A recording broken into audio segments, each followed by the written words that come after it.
શનિવાર 19 એપ્રિલ 2026 ઉપલી મેળીનું મનન. જરૂરિયાત કરતાં વધારે બાઇબલ વાંચન માથી 6:24-34 કલમ વાંચીશું. કોઈથી બે ધણીની ચાકરી કરાય નહીં, કેમ કે તે એક પર દ્વેષ કરશે ને બીજા પર પ્રીતિ કરશે, અથવા તે એકના પક્ષનો થશે ને બીજાનો તિરસ્કાર કરશે. દેવની તથા દ્રવ્યની સેવા તમારાથી કરાય નહીં. એ માટે હું તમને કહું છું કે તમારા જીવને સારું ચિંતા ન કરો કે અમે શું ખાઈશું અથવા શું પીશું, અને તમારા શરીરને સારું ચિંતા ન કરો કે અમે શું પહેરીશું. શું જીવ ખોરાક કરતા ને શરીર લુગડા કરતા અધિક નથી?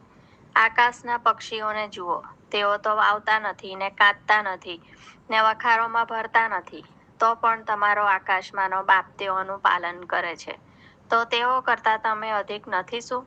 અને ચિંતા કરવાથી તમારામાંનો કોણ પોતાના કદને એક હાથ પર વધારી શકે છે? અને લુગડા સંબંધી તમે ચિંતા શા માટે કરો છો? ખેતરના ફૂલઝાડોનો વિચાર કરો કે તેઓ કેવા વધે છે. તેઓ મહેનત કરતા નથી, તેઓ કાંતતા પણ નથી. તો પણ હું તમને કહું છું કે સુલેમાન પણ પોતાના સઘળા મહિમામાં તેઓમાંના એકના જેવો પહેરેલો ન હતો. એ માટે ખેતરનું ઘાસ જે આજ છે ને કાલે ભઠ્ઠીમાં ફેંકાય છે, તેને જો દેવ એવું પહેરાવે છે, તો ઓ અલ્પ વિશ્વાસીઓ, તમને શું એથી વિશેષ નહીં પહેરાવશે?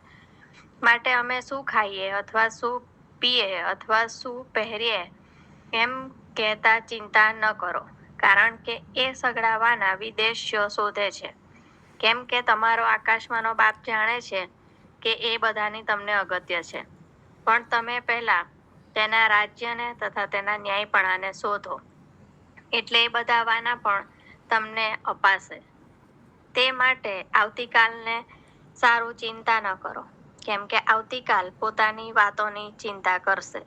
દહાડાને સારું, દહાડાનું દુઃખ બસ છે. આમેન. કોઈથી બે ધણીની ચાકરી કરાય નહીં, કેમ કે તે એક પર દ્વેષ કરશે ને બીજા પર પ્રીતિ કરશે, અથવા તે એકના પક્ષનો થશે ને બીજાનો તિરસ્કાર કરશે. દેવની તથા દ્રવ્યની સેવા તમારાથી કરાય નહીં. માથી 6:24. એવું દરરોજ શક્ય બનતું નથી કે મને મારા ઘરની બહાર દરરોજ તાજી માછલીની ભેટ મળે. મારી પાસે પૂરતા પૈસા ન હોવાના કારણે ચિંતિત હતી, પરંતુ મને એવું લાગતું હતું કે તે માછલીઓ દ્વારા ઈશ્વર મને કંઈ કહી રહ્યા છે. જો હું તારી જરૂરિયાતો પૂરી કરી શકું છું, તો તું શા માટે ચિંતા કરે છે?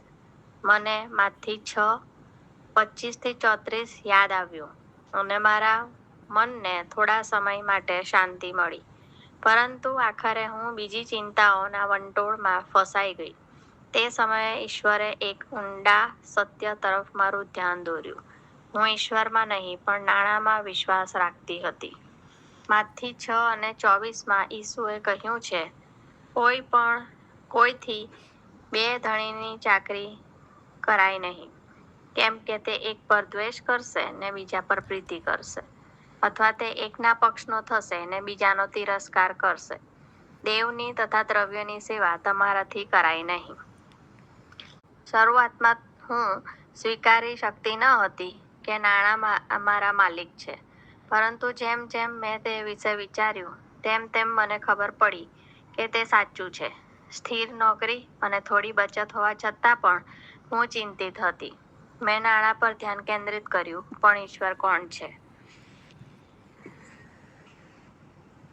અને ઈશ્વર સતત પૂરું પાડે છે તે બાબત ભૂલી ગઈ.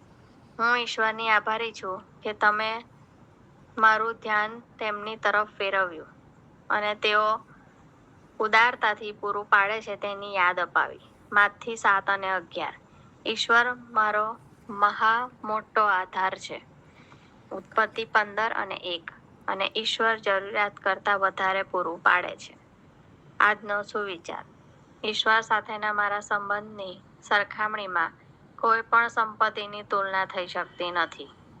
મધ્યસ્થી, જેઓ નાણાકીય બાબતો અંગે ચિંતા કરે છે. પ્રાર્થના. વાલા ઈશ્વર, જ્યારે અમે ભૂલી જઈએ કે તમે જ અમારા માટે સર્વસ્વ છો, ત્યારે અમને માફ કરો. ફક્ત તમારામાં જ સંતોષ મેળવવામાં અમને મદદ કરો. પ્રભુ ઈસુના નામમાં આમેન.